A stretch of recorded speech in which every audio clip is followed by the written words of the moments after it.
Del padre José María Iraburu, de Cristo o del mundo, parte tercera, monjes, continuación. Imitación laical del ejemplo monástico.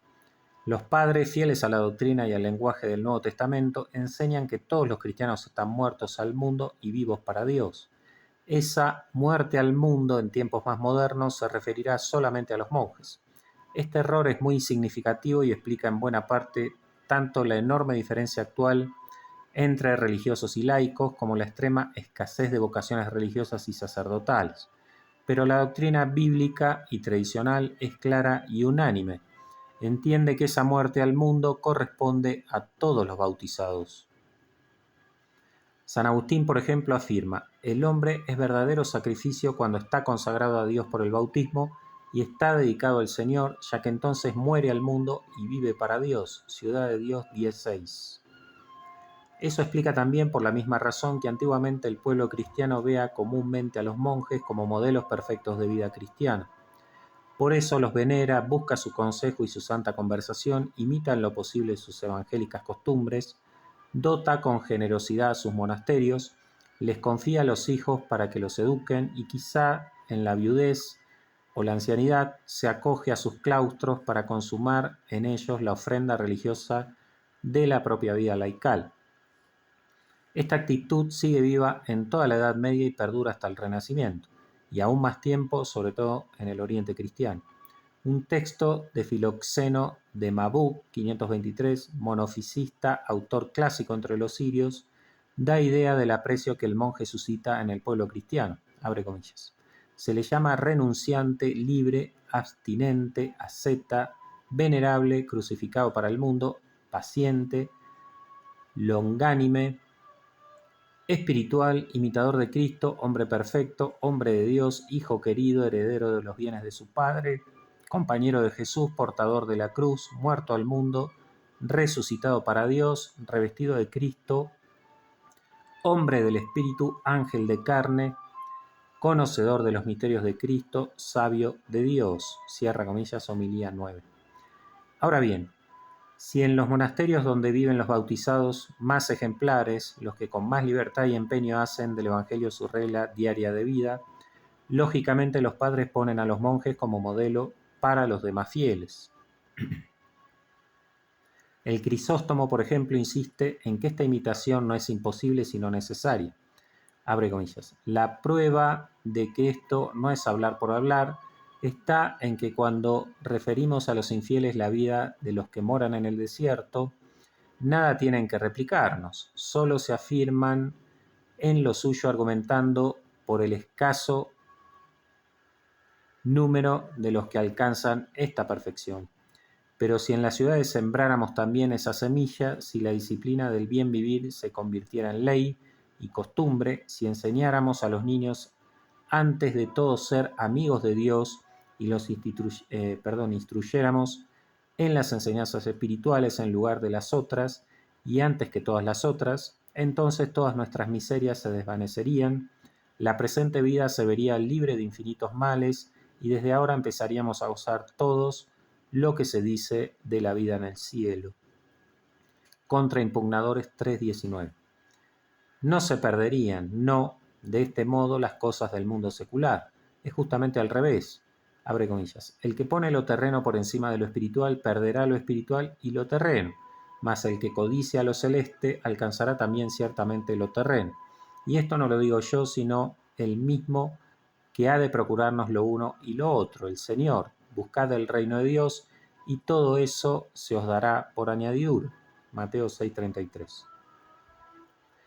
Cuando Dios manda a todos los cristianos imitar a Cristo y a los apóstoles, Juan 13:15, 1 de Pedro 5:3, 1 de Corintios 4:16, 11:1, Filipenses 3:17, 1 de Tesalonicenses 1:6, 2 de Tesalonicenses 3:7-9, nadie entiende que con eso se mande que todos sean célibes, que todos renuncien a sus bienes o que todos se dediquen, dejando sus familias y trabajos, a predicar el Evangelio.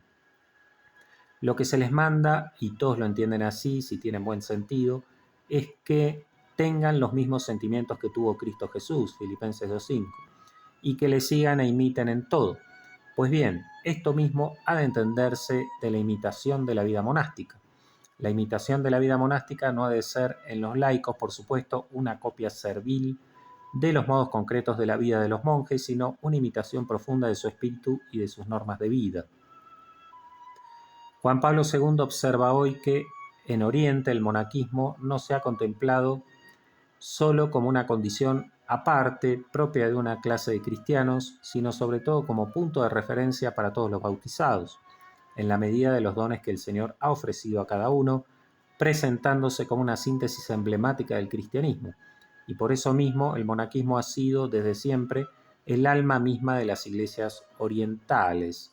Carta Apostólica Orientale Lumen 9, 1995. Los laicos están llamados a la perfección. Considero muy importante la siguiente afirmación. Los padres primeros, estimando que los laicos deben imitar a los monjes, están expresando su convencimiento de que los laicos están llamados a la perfecta santidad.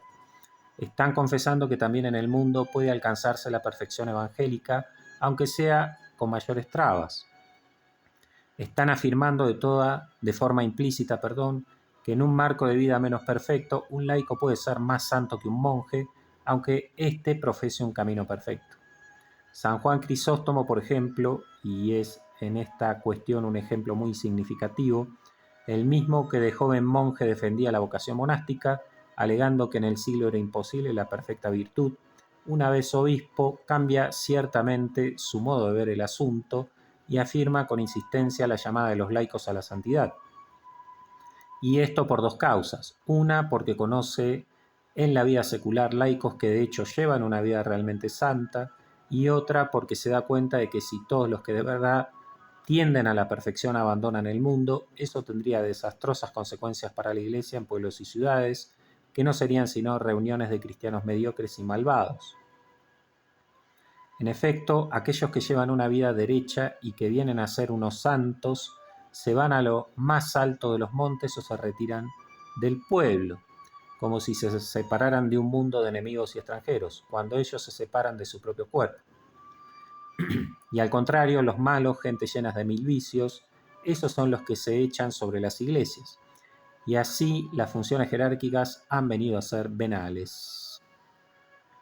Convencido pues el Crisóstomo de que es posible la perfección en la vida secular, estimula ahora con entusiasmo la vida de perfección en los laicos y continuamente les exhorta a vivir la plenitud del Evangelio, es decir, a imitar los planteamientos fundamentales de la vida monástica. En el marco de esta gran crisis del siglo IV, el Señor le ha mostrado una nueva verdad, y ahora él, como pastor al frente de su diócesis, se empeña en inculcar en los laicos lo contrario de lo que antes había predicado, que las virtudes heroicas que viven los monjes en el desierto pueden y deben ser también vividas por los laicos en el mundo.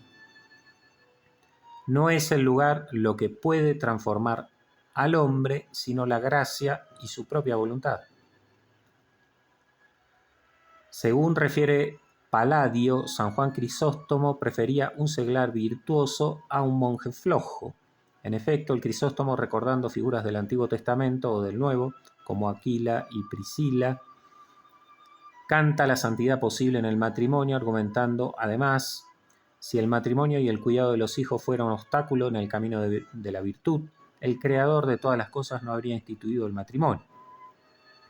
Y los que viven su matrimonio según el Evangelio no serán muy inferiores a los monjes. Notemos que este proceso de pensamiento del Crisóstomo se halla también en la literatura monástica antigua. Casiano, 435, por ejemplo, reconoce que las grandezas de la perfección convienen a toda edad, a todo sexo, todos los miembros de la Iglesia están invitados a escalar las alturas de las virtudes más sublimes. Colaciones 21:9. Hago un pequeño paréntesis, vamos a hacer una lectura de las colaciones más adelante, de Casiano. Así pues, puede haber un laico más santo que un monje. Hay por tanto laicos que sobrepasan en perfección a los monjes. Se vincula pues en esta época con frecuencia vida perfecta y vida monástica, pero también se señala que no por ser monjes es perfecto, sino se avanza per viam perfectionis, más aún si no se avanza por ella, se retrocede. Idealismo cristiano de los padres. Que los padres de esta época pretenden sostener el pueblo cristiano en lo alto en el alto idealismo evangélico de los siglos precedentes se comprueba también por el celo pastoral con el que luchan implacablemente contra la paganización del pueblo cristiano. Aquí se ve que de verdad creen en la vocación de los laicos a la santidad y que de verdad la procuran. En efecto, al tiempo que estimulan en los laicos las más altas virtudes, les prohíben con gran energía las malas costumbres del mundo. Así, por ejemplo, se conducen en lo referente a los espectáculos. El Crisóstomo, volvamos a él, sobre todo en las homilías sobre San Mateo, carga furibundo contra teatros, circos, carreras de caballos. Son adúlteros los cristianos que se entregan a estas diversiones diabólicas. No saben recitar un salmo o un texto de la Escritura, pero saben de memoria los cantos que el diablo inspira, poesías impúdicas y lascivas. ¿Qué mal hay en ver correr los caballos?, objetan algunos, pero el mal no está en eso, sino en que ahí se escuchan gritos de furor, blasfemias, mil palabras ofensivas. Las cortesanas se muestran sin pudor al público, mientras jóvenes afeminados rivalizan con ellas. En estas cosas el pastor combate una verdadera pelea con su pueblo para librarlo del mal. Si se os invita al circo o a espectáculos licenciosos, corréis en muchedumbre, pero si es a la iglesia, son pocos los que responden a la llamada. Sobre el Salmo 121. Estas predicaciones del Crisóstomo, tanto las que hace en Antioquía como en Constantinopla, 2 o más veces por semana, atraen fieles de toda la ciudad y aún de pueblos vecinos y suscitan verdadero entusiasmo, aplausos, vítores. Y de ellas surgen ascetas y vírgenes, monjes y hogares santos, pero también hay muchos que mantienen hacia ellas una resistencia pasiva y cortés en aquella población que, sin rehusar las promesas de la vida eterna, no quería renunciar a los placeres de la vida presente. Este santo varón quiere hacer de nuestra ciudad un monasterio. Homogeneidad entre el monasterio y el hogar cristiano. El convencimiento de que los laicos deben imitar a los sagrados pastores y a los religiosos, perteneciendo a la mejor tradición católica, es sin embargo en nuestro tiempo, en el siglo XX, una idea que resulta chocante. Y esto sucede, entre otras cosas, porque la mundanización hoy frecuente de la vida laical establece entre ella y la vida religiosa un abismo tal de diferencia que esa imitación parece absurda e imposible. Pero en aquellos siglos la situación es frecuentemente otra. En efecto, entre el hogar cristiano y el monasterio hay una relativa homogeneidad práctica en planteamientos y costumbres.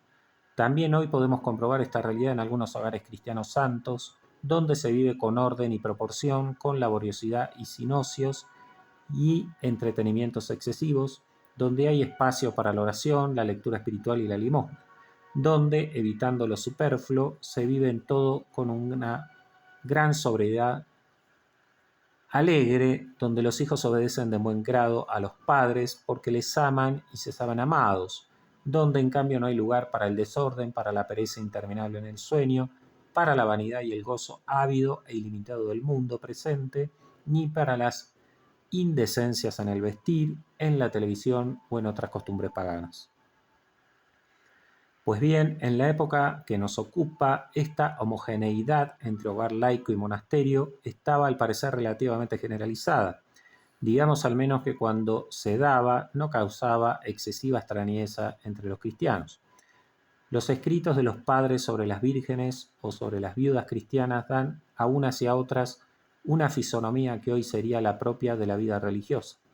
También la familia de santos como Santa Mónica y San Agustín, o más tarde, hacia el 600, los santos hermanos Leandro, Fulgencia, Isidoro y Florentina, nos hacen pensar en la calidad monástica, es decir, evangélica de los mejores hogares cristianos. Algunos de estos santos, procediendo de hogares plenamente cristianos, vienen más tarde a ser monjes y de entre ellos algunos serán obispos, pastores que exhortan a sus fieles a imitar la vida de los monjes. Veamos sobre esto un par de ejemplos. San Basilio el Grande, 329-379. Nacido en una familia noble y rica del Ponto, estudia en Cesarea, Constantinopla y Atenas. Su santo abuelo cristiano había sufrido por la fe la confiscación de sus bienes y tuvo que vivir huido en las montañas. De él, pues, y también de su abuela, Santa Macrina, aprende Basilio ya de niño a admirar a aquellos que están dispuestos a dejarlo todo por el amor de Cristo. Es más tarde, sin embargo, y a ruegos de su hermana Macrina, cuando se retira con ella, con su madre y con varias mujeres de servicio para llevar en una finca de la familia una vida dedicada a la virtud. Pronto se le une su compañero de estudios Gregorio, que será después obispo de Nacianzo, y crece la comunidad. Finalmente Basilio, que vendrá a ser para los monjes orientales lo que Benito para los de Occidente, es elegido obispo de Cesarea. Pues bien, con estos antecedentes no es raro que San Basilio, ya de pastor, igual que el Crisóstomo, dé a monjes y laicos una doctrina espiritual común, centrada siempre en el Evangelio, sin ver en los monjes otra cosa que cristianos que siguen perfectamente las enseñanzas de Cristo.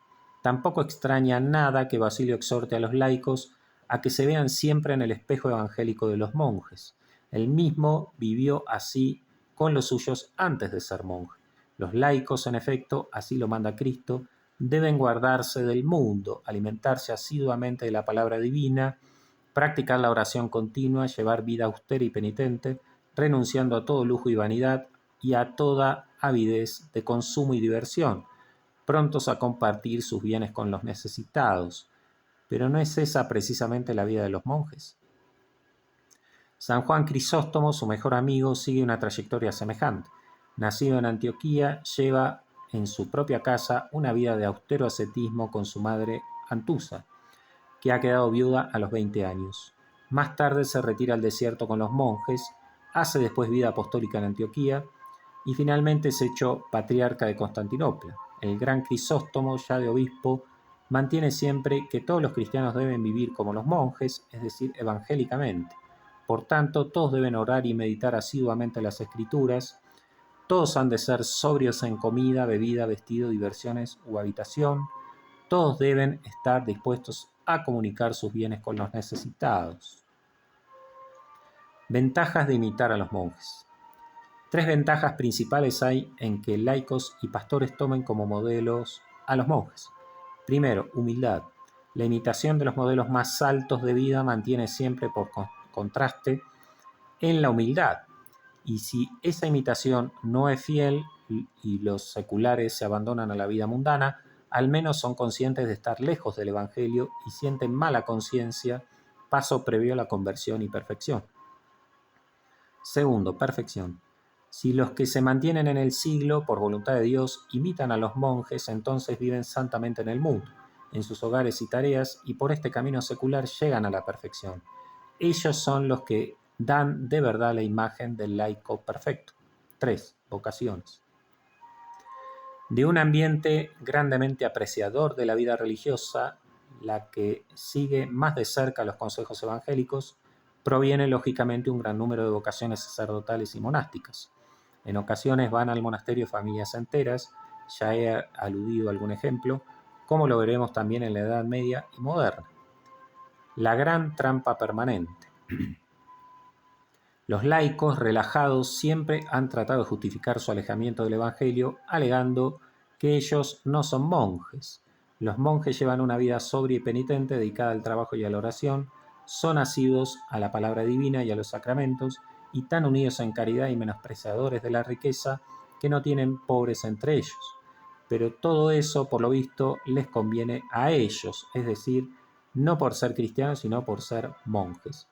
Los demás bautizados, puesto que Dios los quiere en el mundo, estarían autorizados a vivir muy lejos de ese modelo de vida monástica, es decir, ellos podrían mantenerse carnales y mundanos, ya que obviamente no son monjes. A esto los padres como el Crisóstomo responden: los que vivimos en el mundo aprendamos a cultivar la virtud y a procurar con todo empeño agradar a Dios. No pretextemos ni el gobierno de una casa, ni los cuidados que ocasiona una esposa, ni la atención a los niños, ni ninguna otra cosa, y no se nos ocurra pensar que esas son excusas suficientes para autorizar una vida negligente y descuidada. No profiramos esas miserables y estúpidas palabras. Yo soy un laico, tengo una mujer, estoy cargado de hijos. Ese no es asunto mío. ¿Acaso he renunciado yo al mundo? ¿Va a resultar que soy un monje? ¿Qué dices tú, querido mío? ¿Es que solo los monjes han recibido el privilegio de agradar a Dios?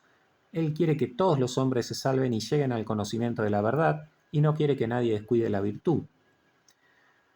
Perdón. Las virtudes perfectas de los monjes son posibles a los laicos con la gracia de Dios. Si es imposible al seglar practicarlas, si con el matrimonio no es posible hacer todo eso que hacen los monjes, todo está perdido y arruinado, y la virtud se queda en nada. Por el contrario, en el mundo son innumerables las obras buenas, de misericordia, de apostolado, que pueden y deben ser realizadas por los laicos. Mucho te engañas y yerras si piensas que una cosa se exige al seglar y otra al monje. Si Pablo nos manda imitar no ya a los monjes ni a los discípulos de Cristo, sino a Cristo mismo, y amenaza con el máximo castigo a quienes no lo imiten, ¿de dónde sacas tú eso de la mayor o menor altura debida a perfección? La verdad es que todos los hombres tienen que subir a la misma altura. Y lo que ha trastornado a toda la tierra es pensar que solo el monje está obligado a mayor perfección y que los demás pueden vivir a sus anchas. Pues no, no es así. Todos, dice el apóstol, estamos obligados a la misma filosofía.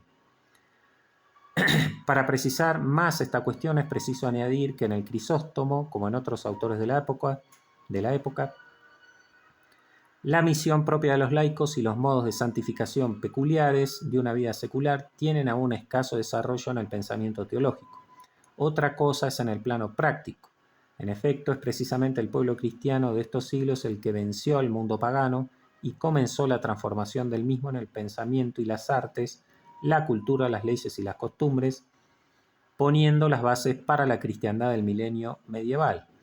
Este es el dato histórico. Los laicos cristianos más admiradores de la vida religiosa han sido los renovadores más eficaces del mundo secular, aunque todavía la espiritualidad laical careciera de especiales desarrollos teóricos. Oración, ayuno y limosna. Los padres antiguos llaman pues a los laicos a la perfección. Ahora bien, ¿por qué prácticas concretas fundamentales orientan los padres la vía perfeccionis de los laicos? Por el camino de la sagrada tríada penitencial, oraciones, ayunos y limosnas. Por estas tres santas obras orientan no solo la predicación, sino también la misma disciplina de la Iglesia.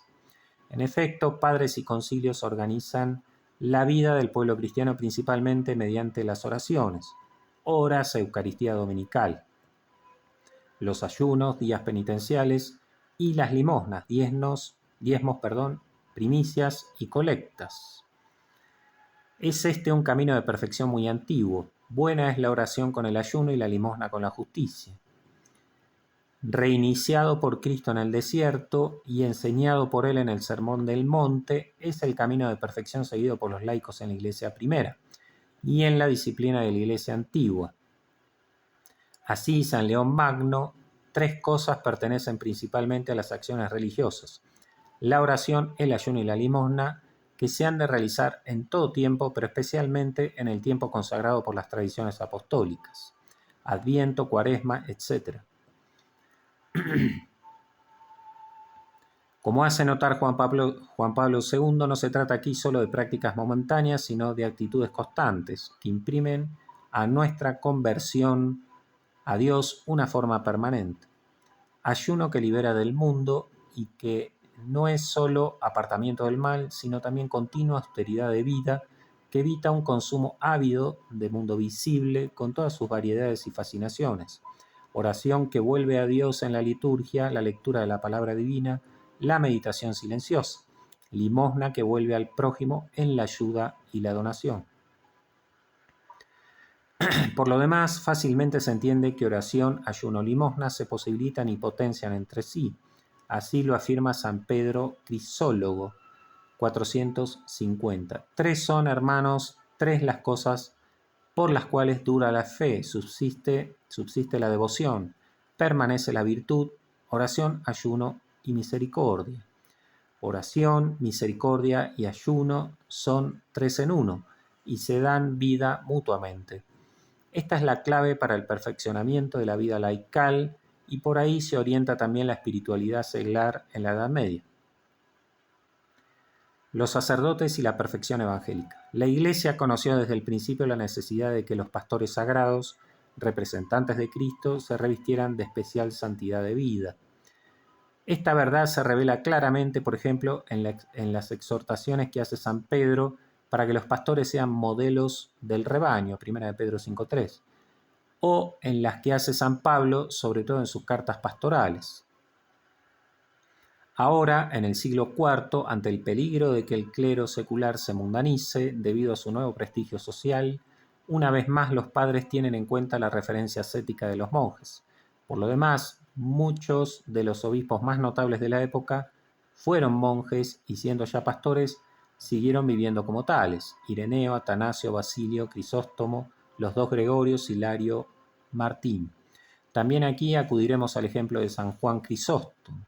En él, concretamente, el conflicto entre la concepción contemplativa y solitaria y la concepción apostólica de la perfección cristiana termina con el triunfo de la vida apostólica. Meyer 249. Él, y personalmente ya obispo, sigue viviendo en oración y penitencia con la autoridad de un monje. Procura en ocasiones persuadir con gran empeño a algunos monjes para que acepten las órdenes sagradas y, dejando su soledad, vengan a santificar al pueblo, y reprocha a otros que, permaneciendo lejos de la ciudad, esconden su luz bajo el selemín, y rechazando obstinadamente las órdenes, no quieren colocar su lámpara sobre el candelabro, para que ilumine a todos los de la casa. Mateo 5:15.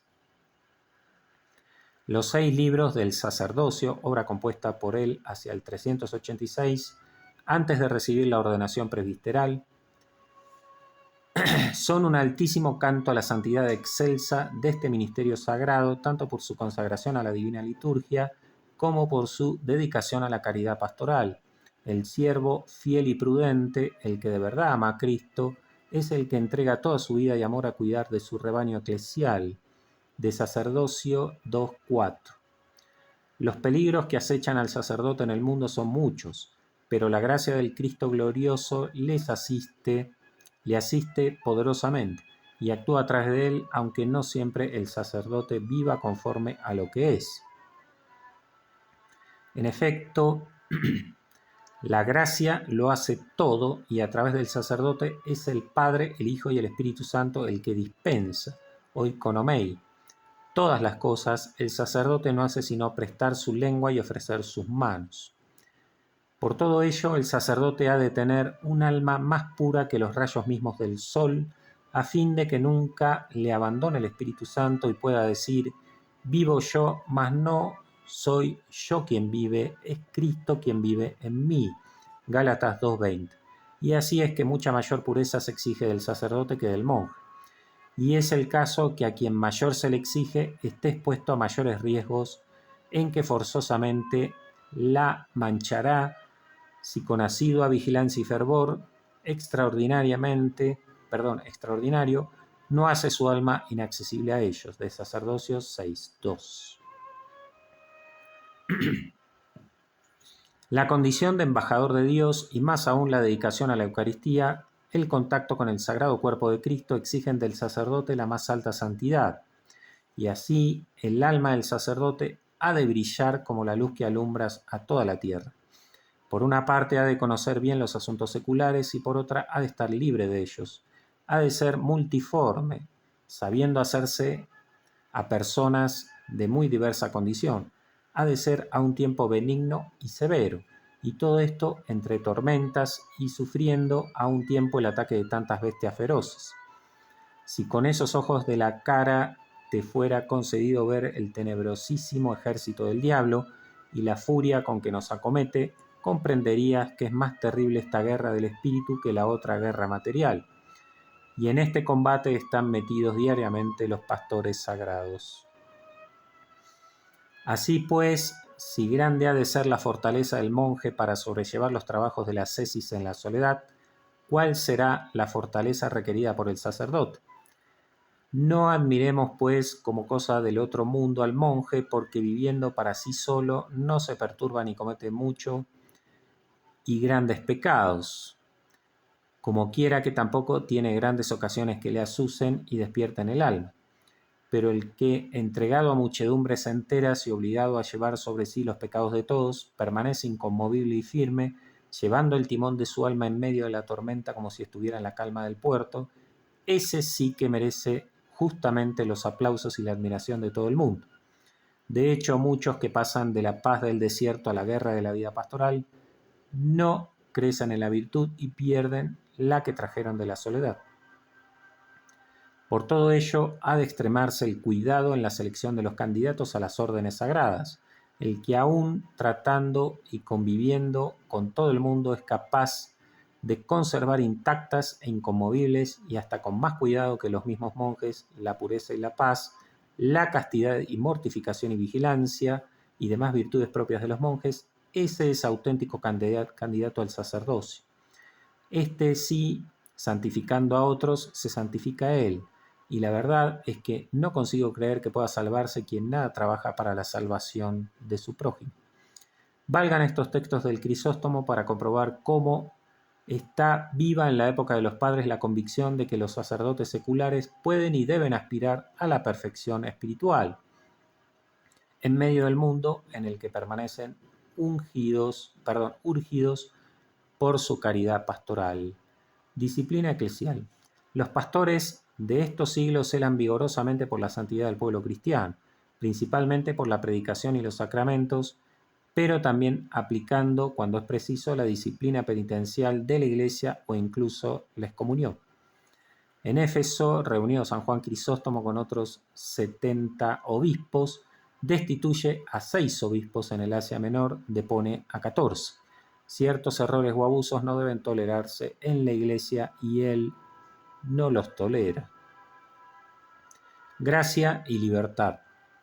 La Iglesia, poco después de haber superado el error terrible del pelagianismo, Pelagio 354-427, que negaba el pecado original y la necesidad que el hombre tenía de la gracia para ser bueno y salvarse, hubo de enfrentar el error más oscuro e insidioso del semipelagianismo, difundido por Fausto de Ries, 490 y otros monjes de las Galias, en especial los de Marsella. El semipelagianismo procede, como el pelagianismo, de un optimismo antropológico falso.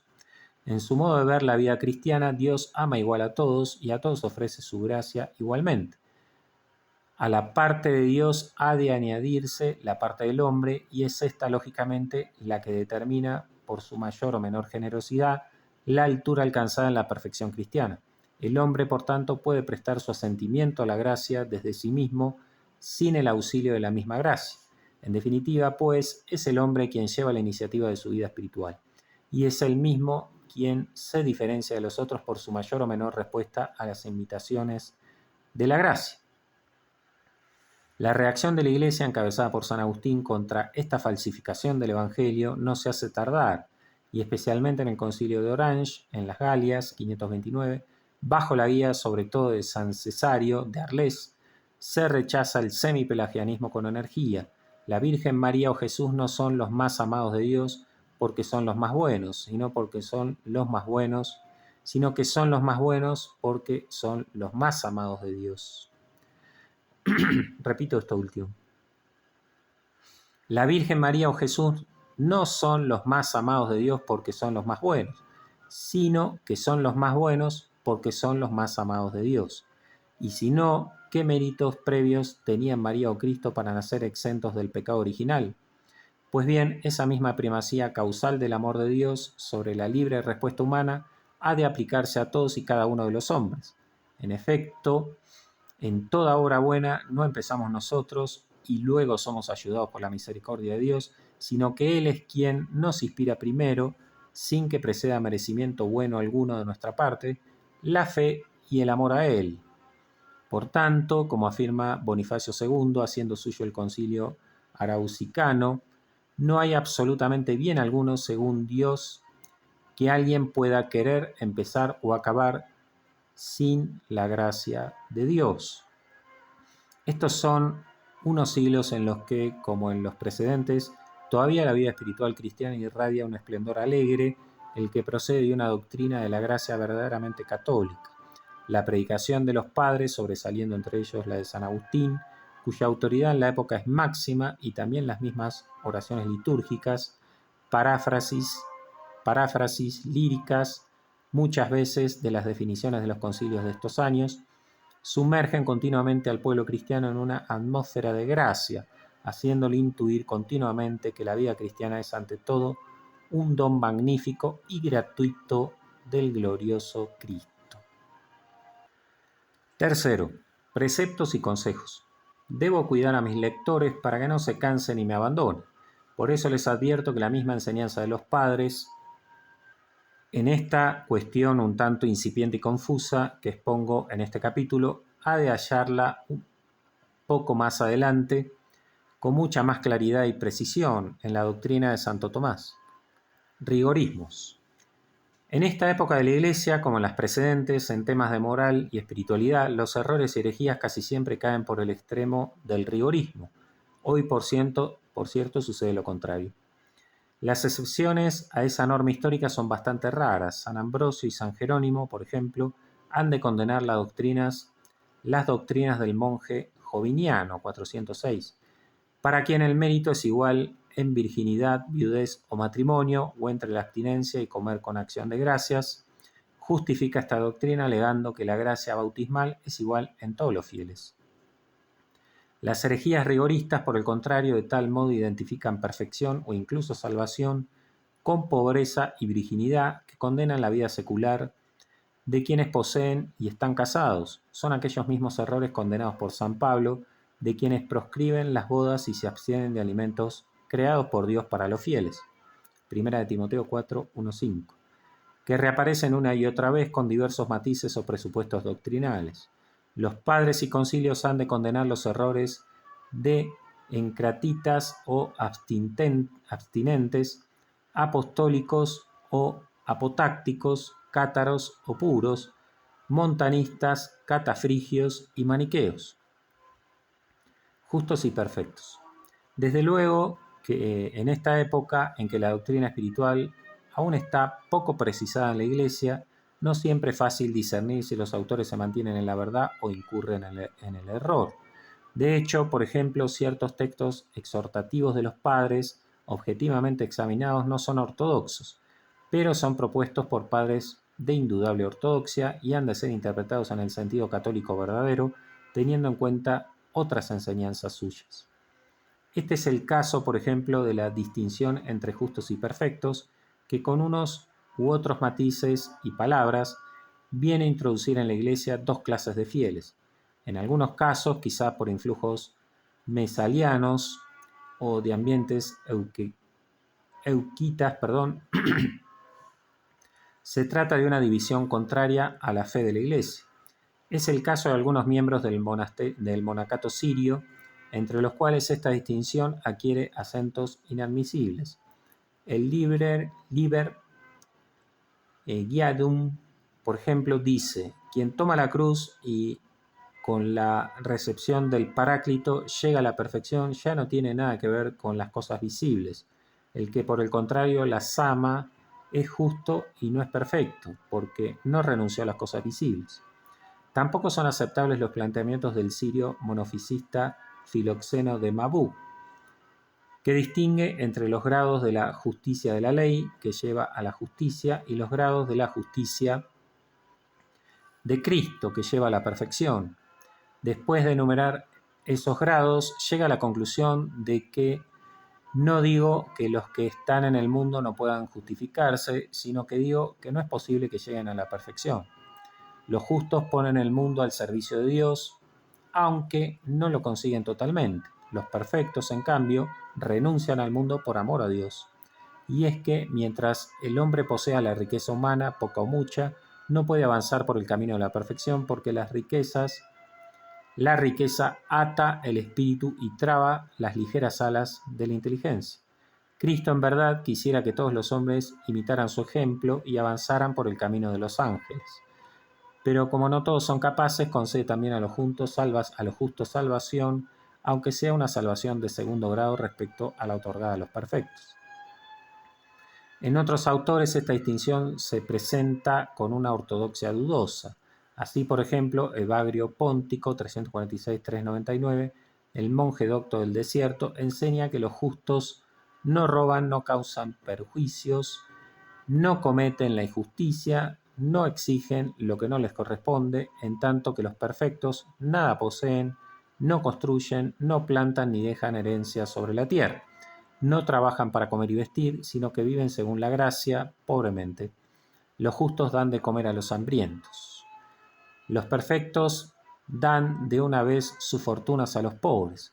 Los perfectos llegan a Sion y a Jerusalén celestial y al paraíso espiritual. Los justos siguen con gran pena muy atrás y se hallan mucho más abajo que los perfectos. Evagriana, Siríaca, 144-145.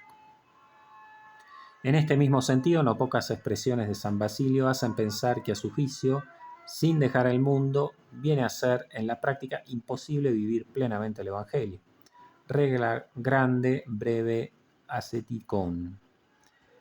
Distinciones, en fin, algo semejantes, pero con un sentido más claramente católico, aunque no siempre exentas de alguna equivocidad, son frecuentes en doctores de la Iglesia.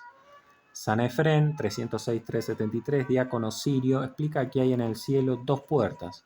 Una es para los que viven en el mundo y otra para los que guardan perfecta castidad, tienden a la perfección y llevan su cruz.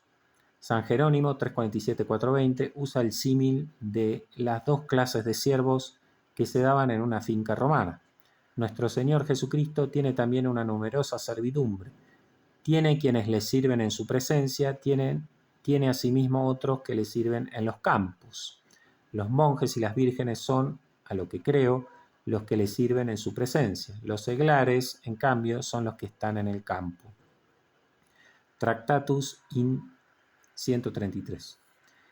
Para San Agustín, los monjes forman las tropas escogidas de Cristo, que le sirven por puro amor. Los otros cristianos son la stipendiaria multitudo, es decir, legiones de mercenarios que le sirven sobre todo esperando la recompensa. Casiano, por su parte, recurre a la tricotomía platónica, también usada por Clemente de Alejandría y Orígenes. El monje auténtico tiende a la perfección y es espiritual, por lo que disfruta de libertad evangélica. El secular, en cambio, es carnal y gime, como el judío, bajo el peso del pecado y de la ley. El monje tibio, que no tiende con fuerza a la perfección de la caridad, ocupa un lugar intermedio, el de los psíquicos o animales, en un estado que es mucho más peligroso que el de los seculares. Colaciones 4:19. Preceptos y consejos. En los siglos martiriales, cuando todos los cristianos de uno u otro modo tienen que dejar el mundo, apenas se desarrolla el tema de los consejos evangélicos y el de su necesidad para la perfección. Cesadas, en cambio, las persecuciones, la distinción preceptos-consejos viene exigida sobre todo por las exageraciones de los herejes. Unos porque exigen pobreza y virginidad para la salvación, otros, en realidad muy pocos, porque menosprecian pobreza y virginidad. Los padres se ven, pues, en la necesidad de precisar que los consejos evangélicos ni son necesarios para la salvación, ni deben ser menospreciados como medios sin importancia en orden a la perfección. La clave en esta cuestión tan delicada son siempre las palabras de Cristo al joven rico, en las que pueden apreciarse dos niveles. Si quieres entrar en la vida, guarda los mandamientos. Si quieres ser perfecto, véndelo todo y sígueme. Mateo 19, 16, 30. Los sermones y breves tratados sobre este quis vives son innumerables. Los dos primeros volúmenes de la Biblia patrística, París 1975, recogen un centenar de referencias acerca de esta perícopa. En ellas puede apreciarse que los padres, coincidiendo en el sentido fundamental, todavía difieren bastante en las explicaciones. Y a veces, claro, un mismo padre en distintas ocasiones da explicaciones diversas. No ha cristalizado todavía una doctrina común y se emplean varias claves doctrinales que ahora hemos de examinar. Lo obligado y lo optativo. Orígenes, por ejemplo, entiende así la distinción entre preceptos y consejos. Los preceptos se nos dan para que cumplamos lo debido, y así en el Evangelio dice el Salvador: cuando hubiereis cumplido con todos estos preceptos que os he dado, decid, siervos inútiles somos, lo que deberíamos hacer, eso hemos hecho. Lucas 17:10. Aquellas cosas, en cambio, que hacemos por encima de lo debido, no las hacemos por precepto. La virginidad, por ejemplo, no se cumple por obligación, ni es pedida por precepto, sino que es ofrecida sobre lo debido. Comentario en Romanos 10:14. Ley, Antiguo Testamento, y gracia, Nuevo Testamento. San Ireneo parece sugerir que el joven rico, cumpliendo los mandamientos, vive el Antiguo Testamento, mientras que dejándolo todo y siguiendo a Jesús, entra en el Nuevo Testamento. Los preceptos antiguos siguen vigentes en el Nuevo, pero en él están perfeccionados por los consejos. En esta perspectiva, que subraya la continuidad entre Antiguo y Nuevo Testamento, Cristo invita al joven rico, y en él a todos, a pasar del mero cumplimiento de preceptos, imperfecto y limitado, al régimen amoroso de los consejos, perfecto e ilimitado. Por tanto, ese, si quiere ser perfecto, aunque es dicho concretamente al joven rico, se dirige a todos los cristianos, pues a todos dice Jesús: sed perfectos como el joven rico, y a todos avisa que es preciso renunciar a todos los bienes para ser discípulo suyo. Lucas 14, 25, 33, 9, 23, 24. Las palabras del Señor abren, pues, al joven rico la entrada en la perfecta vita apostólica. Hablando a uno solo, está hablando a todos. Adversus Hereses 4. San Ambrosio, 339-397, da una doctrina semejante, pero, al menos en el texto que ahora veremos, introduce importantes variaciones. Parece decir que Cristo ofrece a todos los cristianos las dos vías, para que cada uno, mirando sus fuerzas, elija una u otra. Este planteamiento, mal entendido, puede llevar a posiciones falsas, en las que no se ve tanto la vocación como una gracia peculiar del Señor, sino más bien como algo que el hombre mismo puede elegir para sí. Una carga debe proporcionarse a quien la lleva, no sea que se pierda porque su debilidad es incapaz de sostener.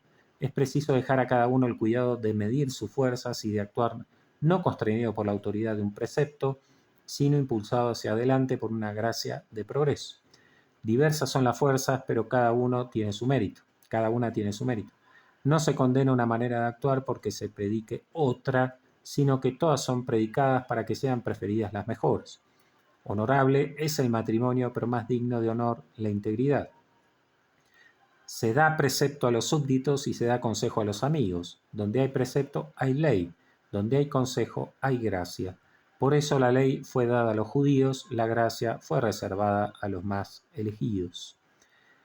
Y para que comprendas bien toda la diferencia entre precepto y consejo, recuerda que el hombre del Evangelio, Mateo 19, 16, 30, a quien le fue dado primero el precepto de no cometer homicidio, ni adulterio, ni decir falso testimonio. Hay precepto allí donde hay pena de pecado, pero cuando él ha confesado que ha cumplido los preceptos de la ley, le es dado consejo de venderlo todo y de seguir al Señor.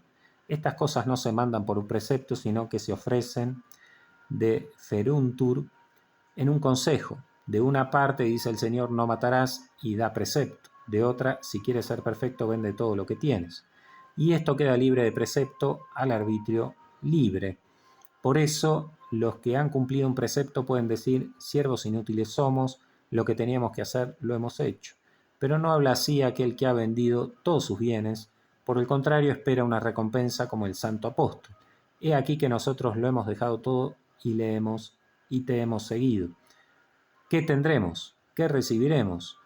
No es el servidor inútil quien se expresa así, habiendo hecho simplemente lo que debía, sino aquel que ha sido útil a su Señor, que ha multiplicado los talentos que le fueron confiados y que, consciente de haber obrado bien, seguro de su mérito, espera el premio de su fe y de su virtud. Y es él quien escucha esta palabra. Vosotros que habéis estado conmigo en el nuevo nacimiento, cuando el Hijo del Hombre se asienta en el trono de la majestad, os sentaréis vosotros también sobre 12 tronos y juzgaréis las 12 tribus de Israel. Perfección y medios para la perfección. Orígenes, cambiando el ángulo de vista, considera que si el joven rico ha cumplido realmente el precepto del amor, verdaderamente es perfecto, pues la caridad es la perfección suma de toda ley. Por tanto, habrá que concluir que o bien Mateo 19:20 es una glosa, o bien habrá que poner en duda la veracidad del joven rico al decir que ha cumplido los preceptos, cosa que ya sugirió San Ireneo. Como lo hace más tarde Santo Tomás, Orígenes pone pues la perfección en el cumplimiento de los preceptos y no en el seguimiento de los consejos. Y en este sentido, la exigencia de Mateo 19:21 es un medio de perfección, pero no es la perfección misma, que no puede consistir en cumplir esta o la otra condición con tal de hacer tal cosa una vez hecho esto. Por el contrario, si es perfecto aquel que tiene todas las virtudes y nada hace por malicia, ¿cómo podrá ser perfecto sin más aquel que ha vendido todos sus bienes? Casiano también ve claro que ayunos, vigilias, meditación de las escrituras, desnudez, privación de todos los recursos, no constituyen la perfección, sino que son instrumentos de la perfección, no son el fin de este modo de vida, sino los medios que conducen a ese fin. Colaciones 1:7. Entiende Casiano que el seguimiento de los consejos es un medio, ahora, eso sí, un medio necesario o casi necesario. Lo bueno y lo mejor. San Agustín distingue claramente precepto y consejo al comentar el episodio del joven rico. El maestro en su bondad distinguió entre los mandamientos de la ley y aquella otra perfección superior. Ad illa excellentiore perfectione. Y así dice primero, si quieres venir a la vida, cumple los mandamientos. Y añade enseguida, si quieres ser perfecto, vete, vende todo lo que tienes. Así pues, ¿por qué no querer que los ricos, por alejados que estén de la perfección ideal, puedan alcanzar la vida si ellos han guardado los mandamientos y han sabido dar para que se les dé y perdonar para que se les perdone? Carta 157.4.5. En todo caso, para San Agustín no hay que separar demasiado preceptos y consejos, pues hay circunstancias en que el consejo compromete a todo cristiano, concretamente cuando no renunciar a ciertos bienes implicaría renunciar a Cristo. En otro lugar, comentando 1 Corintios 7, que es otro de los textos principales sobre este tema, enseña que los cuidados del siglo a los que alude el apóstol no es que aparten del reino de Dios como apartan los pecados, que por eso están prohibidos, no como mero consejo, sino como riguroso precepto, ya que la desobediencia al Señor es digna de condenación. Quien desobedece a un precepto es reo de culpa y deudor de pena. Ahora bien, como el contraer matrimonio no es pecado, pues si lo fuese estaría prohibido bajo verdadero precepto, se deduce claramente que acerca de la virginidad no puede haber mandato, sino solo consejo. Y así el apóstol dice que el marido no despida a su esposa, advertencia que consigna como precepto del Señor, y sin añadir en este caso, si la despide no peca. Se trata pues de un precepto cuya desobediencia constituye pecado, no de un consejo cuya omisión voluntaria haría que obtuvieses un bien menor, pero sin hacerte culpable de una acción mala. Por eso, cuando antes dijo, estás libre de mujer, no busques tenerla, como no imponía un precepto para impedir un pecado, sino ofrecía un consejo para alcanzar un bien mayor, añadió a continuación, si tomares mujer, no pecas, y si la joven soltera se casa, no peca. Seguir los consejos en efecto y en afecto las disposiciones del ánimo. Esta distinción es de la mayor importancia. El seguimiento de los consejos in affectu, indispositione animi, es algo que se encuentra expuesto de un modo u otro con bastante frecuencia en los padres, también en aquellos que, como San Ambrosio, vinculan estrechamente perfección y separación del mundo. El santo obispo de Milán reconoce que la fuga mundi, no consiste en dejar la tierra, sino en que, estando en la tierra, se observe la justicia y la sobriedad. Pero quizás sea San Agustín el que propone esta doctrina espiritual con más fuerza y claridad. Él comprende bien la primacía de lo interior y cómo los actos de la virtud se manifiestan externamente unas veces, mientras que otras, si así conviene, quedan ocultos en la disposición interior del ánimo. Así Abraham, casado en la disposición del ánimo, estaba tan dispuesto a la virginidad como Juan Apóstol, que vivió célibe. Y Juan estaba tan dispuesto al martillo sin haberlo sufrido como Pedro, que lo sufrió. Y Cristo, cuando recibe una bofetada ante el pontífice, no presenta la otra mejilla, sino que argumenta contra el criado que le abofetea, porque así convenía entonces. Sin embargo, no por eso estaba su corazón menos preparado no solamente para ser abofeteado en la otra mejilla por la salvación de todos, sino también a entregar todo su cuerpo para ser crucificado, de Sermone Domini in Monte 1.19. Del mismo modo, cuando el Señor nos aconseja acompañar 2 leguas a quien nos fuerza a ir una con Él, unas veces convendrá acompañarle, otras veces no. Son palabras que deben ser entendidas rectamente como referidas a la disposición del corazón y no a un acto de ostentación orgullosa. San Agustín, gran teólogo de la gracia, cree de verdad que con el auxilio de Cristo es posible tener el mundo como si no se tuviera. Por eso no hay que huir del mundo con el cuerpo, sino con el corazón. De Dono Perceber 8:20. A la luz del misterio de las dos ciudades, el santo doctor comprende que los materiales del mundo pueden ser útiles para la edificación del reino de Dios, de Civitate Dei 5, 22, 23 y otros, y que las diarias ocupaciones de la vida secular pueden ser estimulantes para la vida sobrenatural, de Moribus Ecclesiae 1:31. Existiendo una voluntad sincera de vivir el Evangelio, el oficio de las armas, por ejemplo, puede ser para uno preferible a la vida monástica. Y cita al apóstol: cada uno tiene de Dios su propia gracia, este una, aquel otra, 1 Corintios 7:7. Por tanto, en definitiva, es la gracia que cada uno ha recibido la que debe decidir en estos asuntos vocacionales.